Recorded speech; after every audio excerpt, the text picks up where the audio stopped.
just like that, another month has flown by. I didn't get nearly as much reading done as I wanted to, but what's new? For the most part, I read everything that I said I was gonna read in the TBR for this month, except for one. So hopefully I can still get that one done, because I think it would be a huge accomplishment if I could read all the ones I actually said I was gonna read. But other than that, I thought I had a good month. This month I was supposed to focus on reading a bunch of my series, but instead of doing that, I ended up just focusing on one and finishing it. That's solid though. Yeah. That's one less entire series you have. Exactly. We got a lot of books to get through, so we're just gonna go ahead and get started. I started off the month with a memoir, and I'm so glad I finally read it. It is Jeanette McCurdy's I'm Glad My Mom Died. I did listen to the audiobook while reading it because I knew she narrated it, and I wanted to hear her emotions and everything as she was telling her story. You guys know it's a really sad and heartbreaking book about her and her mother, her experience in the industry and things like that. Overall, it was super raw and really well written. It's opened the door for me for memoirs because I know I'm gonna want to read a bunch more now. I can see why it was on everyone's favorites for this year. I don't necessarily feel right rating people's memoirs because it's just like their life stories, so I left it unrated, but I really did enjoy the read. It was powerful and I do recommend it. So I started the month off reading Defy Me, which is one of the last books in the Shatter Me series. I think after I read this one, I just realized I had 2 more to go, so might as well just finish it. So I ended up reading Imagine Me Too and the final novellas. I will say I was so shocked because this was like the final book, and the way it left off was not okay. I didn't feel like I got any closure. I know if I was reading this while they were being published and she was putting these books out, I would be so upset if I had to wait for her to come out with that final novella that kind of wrapped everything up. So I'm so glad I didn't have to do that because this story truly needed that final novella to say bye to these characters and see how they left off. This was just like a slap in the face, honestly. I was not okay with it. I think I knew very early on that I enjoyed the first 3 books in the series the most. That was where the author intended to stop and then she kept going, and it just kind of felt extra and like a lot was going on that didn't need to be going on. I can definitely say those first 3 books, highly recommend. But then after that, I kind of wish I would have just stopped at the first 3. I can't believe I finished the series already. I started that series this year, I finished that series this year, and that is how it is supposed to be done. And now I can focus on a different series. After reading the Jeanette McCurdy memoir, I wanted to read another one, so I picked up Dolly Alderton's Everything I Know About Love. I know you kind of just thought this one was okay. It wasn't your favorite of the year. I really, really loved it. I think it was just a really funny, heartfelt, beautiful read. I'm so sad I didn't annotate it because there's so many quotes and lessons and advice that I want to remember forever. I might just have to go back through and find them again. It's really cute and wholesome. I really enjoyed it. I know there's a Peacock show. I don't know how they did that. I can't envision it, so I do want to watch that. But I honestly had no idea who this woman was beforehand, and after reading this, I feel like I know her, so I definitely want to read more by her. But this was 2 for 2. I loved both memoirs I read this month, so I'm gonna have to get some more. I finally read my first Abby Jimenez book. I read Yours Truly. This was so freaking cute. I expected it to be because all of the girlies loved this, and rightfully so. Our main characters were so cute together, and I really loved Jacob Maddox. He actually is kind of one of my favorite book boyfriends of the year. Jacob Maddox was so genuinely sweet and different from pretty much any other romance book boyfriend I've read before. We got to really understand his struggles with anxiety, and there was so much representation in that, and I really enjoyed reading about that. There was fake dating and family drama, which are some of my favorite tropes, and it was done so well in this book.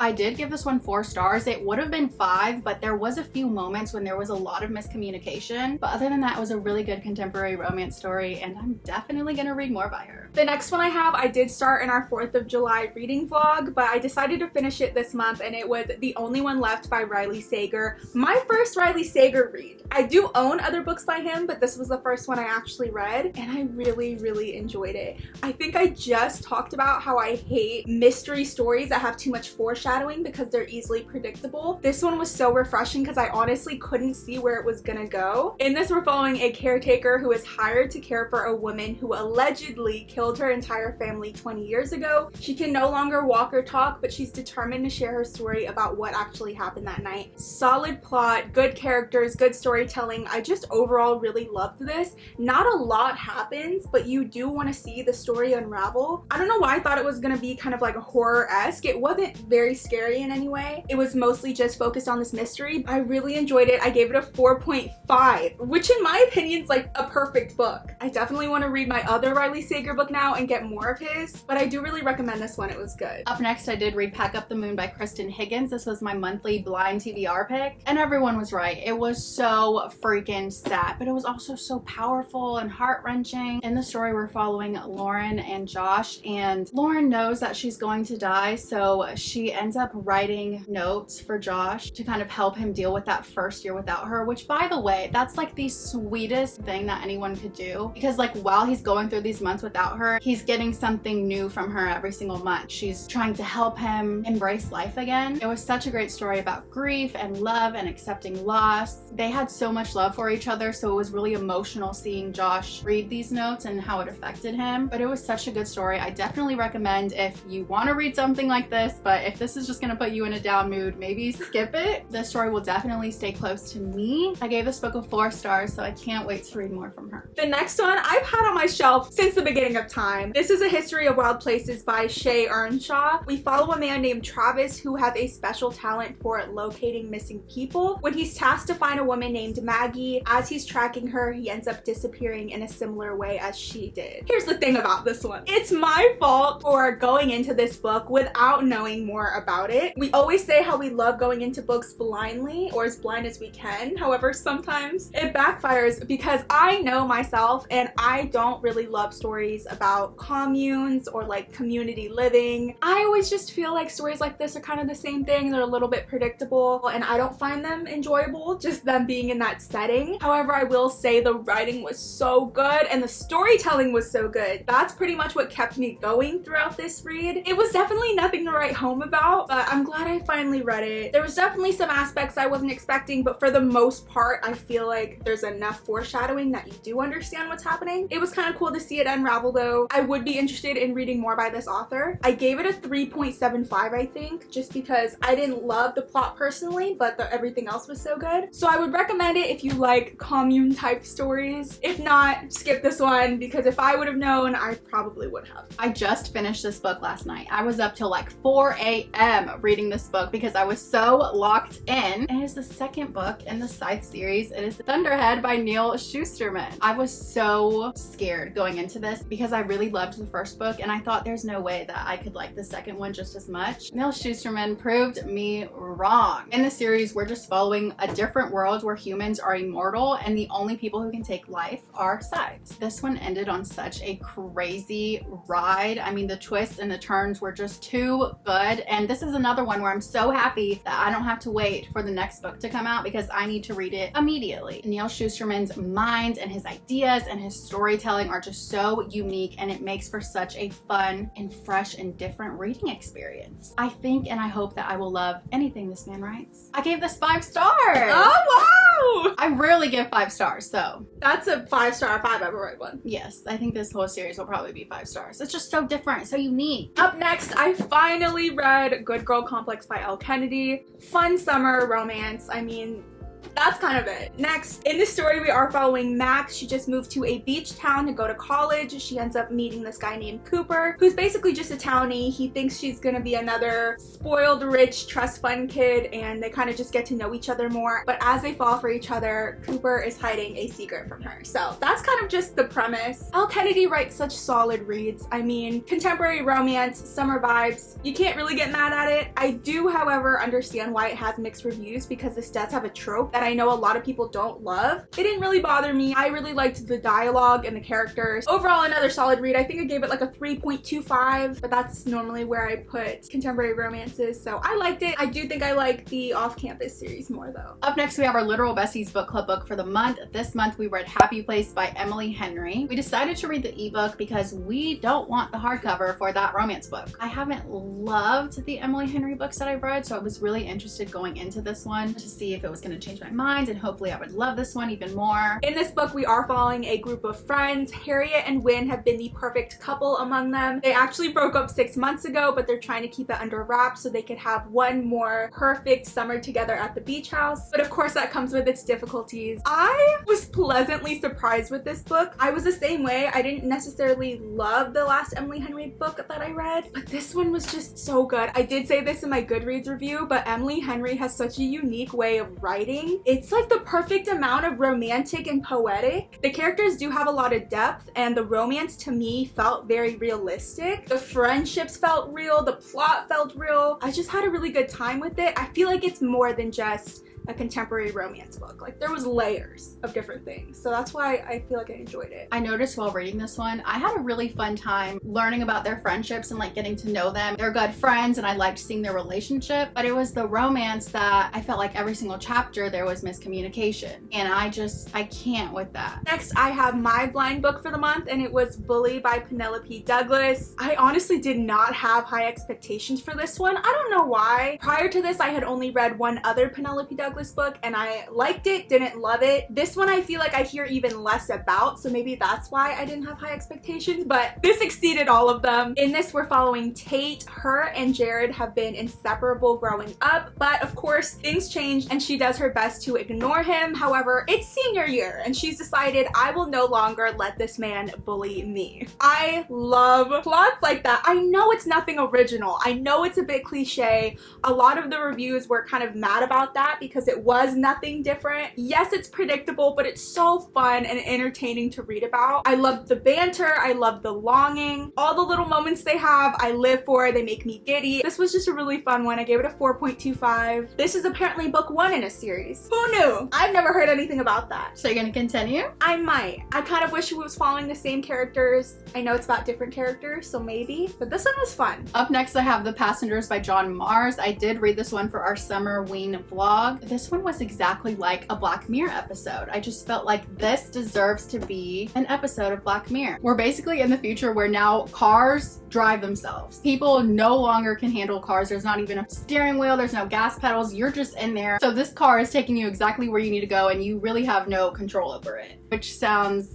terrifying. So we start following like 8 different people, and these people end up getting completely locked in these cars. Like, there's no way out, they can't get out, and the cars start going in a different route than where they need to go. And there's hidden cameras in all of these cars, and this is being broadcasted to millions of people. The whole world is watching them. Basically, there's a hijacker, and this hijacker is asking everyone in the world, who do you want to see die? Who do you want to see survive? So it's becoming like a whole social media thing where everyone's judging these people and trying to determine who deserves to live and who deserves to die. I thought this concept was really cool and unlike anything I've read before. The story was really enjoyable and fast-paced, but I think because we're following so many different people, I did feel lost sometimes, and it felt like a lot of information being thrown at us about these different characters. I don't know what it is about me as a reader. I can't focus on so many different characters, and I wish I could, but I'll easily start forgetting who is who and what background goes with which person. I guess it just makes it more difficult for me to read. There was a really good plot twist in the end that I did not see coming at all, so that was really fun. This just feels like a book that I truly want to see as an adaptation, so I'm hoping that happens in the near future, but I did give this one a 3.5 stars. Everyone buckle up, get a snack, sit down, because I'm about to talk about Credence by Penelope Douglas. If I had to give you a 1-sentence summary, we're following a girl. Both of her parents just passed away. She ends up going to stay with her only living relative, which is her step uncle she's never met, and his 2 sons in a cabin in the middle of the woods. Okay, that's barely scratching the surface though. Let me start by saying I truly think that this book is marketed wrong, okay? Because I went into this knowing the bare minimum.